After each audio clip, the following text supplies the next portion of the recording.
Qui n'a pas déjà mis en place une habitude, pleine de motivation pour, oups, au bout de quelques semaines, laisser tomber?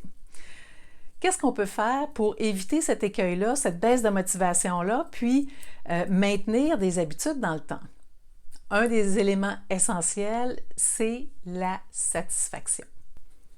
Je me présente, Diane Robin, je suis coach et formatrice, je suis la fondatrice de l'Académie de psychologie positive et ma mission, c'est d'aider les gens à découvrir c'est quoi les facteurs de bien-être et de résilience et mettre en place des outils, des stratégies pour s'épanouir dans leur vie, que ce soit au niveau professionnel ou personnel.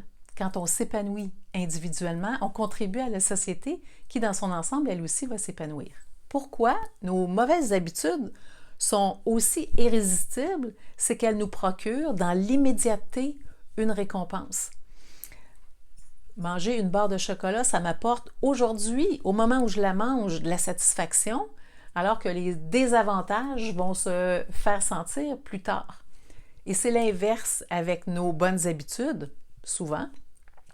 Donc, on a le bienfait des bonnes habitudes va s'accumuler sur le long terme, mais dans l'immédiat, on s'entend que manger une carotte, c'est peut-être moins satisfaisant que manger une barre de chocolat. Donc, il faut trouver quelque chose pour que mon cerveau ait envie d'aller davantage vers la carotte que vers le chocolat. C'est pour ça qu'on veut instaurer, on a vu la boucle qui nous permet de créer des habitudes où je vais avoir un déclencheur, quelque chose qui va me dire « Hey, il faut que tu démarres la routine que tu as choisie ». On a une routine qui est l'habitude que je veux mettre en place. L'élément important, c'est la récompense parce que cette récompense-là va faire en sorte que mon cerveau va vouloir à nouveau refaire cette routine-là. Alors l'idée, c'est d'ajouter de la satisfaction pendant ou immédiatement après avoir effectué ta routine ou ton habitude. Introduire de la satisfaction dans le processus des habitudes, ça peut être par exemple de célébrer chaque petite victoire. Chaque fois que tu fais ta routine, que tu fais ton habitude, tu célèbres. Alors, ça peut être une petite danse que tu fais, ça peut être un « yes » que tu te dis intérieurement, ça peut être un high five dans le miroir. Tu pourrais aussi avoir une feuille de suivi de tes habitudes et tu coches « aujourd'hui, yes, je l'ai fait ». Tu peux aussi trouver des micro-récompenses. Peut-être que ton café, c'est tellement un moment privilégié le matin, mais peut-être que ton café peut devenir la récompense à tes minutes de méditation que tu veux faire. Donc, tu instaures ta pratique de méditation, sachant que tu vas te récompenser en savourant ton café. Et une autre chose que tu peux faire, c'est trouver un partenaire, donc être capable d'écrire à quelqu'un, un ami, un collègue, dire « Hey, aujourd'hui, je l'ai fait. » Alors, qu'est-ce que tu peux faire?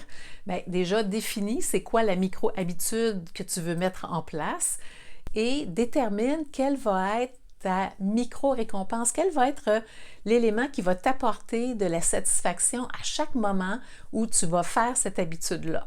Alors, qu'est-ce qu'on a vu ensemble aujourd'hui? On a vu la 4e et dernière loi du changement de comportement qui est la satisfaction. Créer une micro-habitude avec un moment de satisfaction, c'est l'ancrer dans notre vie de façon durable.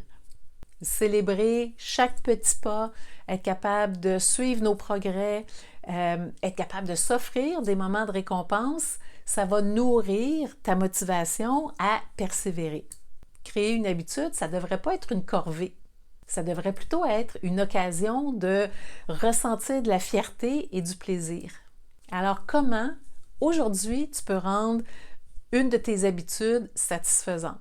Si tu as aimé la vidéo d'aujourd'hui, je t'invite à cliquer sur « J'aime » et je t'invite à t'abonner pour avoir les prochaines vidéos. Si tu veux aller plus loin, je t'invite à télécharger mon outil gratuit. Tu vas trouver le lien vers cet outil-là dans la description qui se trouve sous la vidéo. Alors, je te dis merci d'avoir été là et à bientôt.